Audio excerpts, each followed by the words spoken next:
Okay, let's jump right into this explainer and trace the actual DNA of business.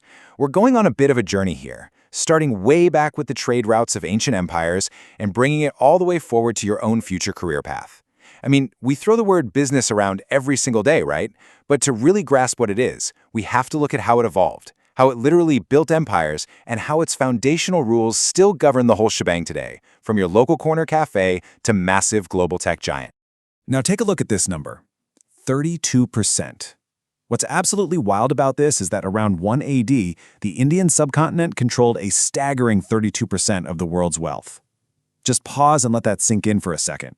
Nearly a third of the entire globe's wealth was sitting in one single region.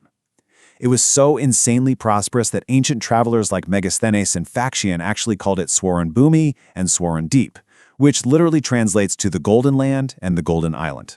So seeing a massive stat like that, it naturally begs the question, how on earth did an ancient civilization build and actually maintain such a dominant economic empire?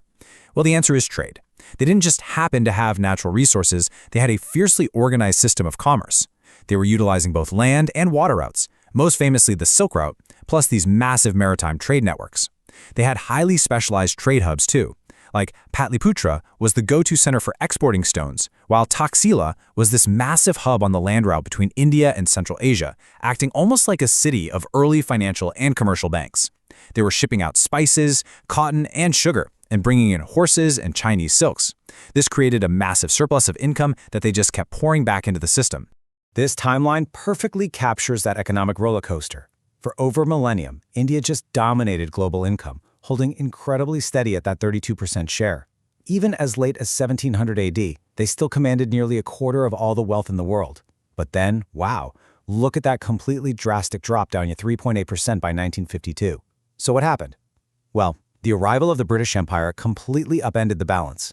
The East India Company basically started using local revenues to buy up Indian raw materials. This totally flipped the Indian economy from being this proud exporter of finished processed goods into just a supplier of raw materials and a buyer of foreign manufactured products. It was a complete game changer and definitely not in a good way for them. Now you might be wondering, how did they sustain all that massive wealth before the colonial era without, modern banking apps and wire transfers? We have to look at their secret weapon, the hundi. Essentially, it was an ancient written contract that guaranteed the unconditional payment of money. Think of it as the great-great-grandfather of a modern check. And why was the hundi such a revolutionary idea? Well, think about it. Traveling massive distances by land or sea back then involved a terrifying amount of risk. Robbers, pirates, you name it. If you're a merchant traveling from Surat all the way to Egypt, there is absolutely no way you want to be lugging around a heavy chest of gold. The hundi elegantly solved that problem. You could get a hundi issued in India, travel completely safe without cash, and have it honored in the far-off markets of Egypt or Iran. It really proves that the core DNA of business, managing risk, and financing trade literally hasn't changed a bit in thousands of years. Fast forward to today, and we're seeing a massive shift back in the other direction. After a long post-independence period of rebuilding through centralized planning, India hit a severe crisis that forced economic liberalization in 1991. And today, modern initiatives like Make in India, Skill India, and Digital India are stepping on the gas. They're rebuilding that historical momentum, boosting foreign direct investment, and really propelling the economy right back onto the global stage. But okay, let's step back from all this grand global history for a second. We've talked about massive trade empires, but let's get down to the brass tacks. What actually defines a business at its absolute most basic level? The absolute crucial dividing line here is intent. It's the difference between an economic activity and a non-economic one. Let's take cooking, for example. If you're cooking dinner at home for your family, that is a non-economic activity. Why? Because you're doing it out of love and sentiment. But take that exact same action, cooking food, and do it in a restaurant kitchen to sell to customers and earn your livelihood. Boom, it instantly transforms into an economic activity. Business is strictly an economic game. You're doing it with the objective of earning money, not out of affection. And to be a true business, it requires a few totally non-negotiable traits. First off, you have to actually be producing or procuring goods for a sale or exchange. And it can't just be a random one-off thing like selling your old bicycle on the internet. It requires regular, consistent dealings with a solid profit motive. But perhaps the most defining traits of all are the unavoidable elements of risk and financial uncertainty. You never know exactly what you're going to make, and you are constantly exposed to potential losses, whether that's from a new competitor, changing consumer tastes, or even a natural disaster. Risk is just baked right into the kick. Section 1. Choosing your career path: business, profession, or employment. Let's break it down.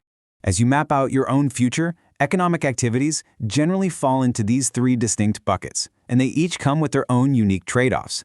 If you go the business route, your reward is profit, but it requires a hefty capital investment up front. And as we just talked about, the risk is incredibly high and totally uncertain.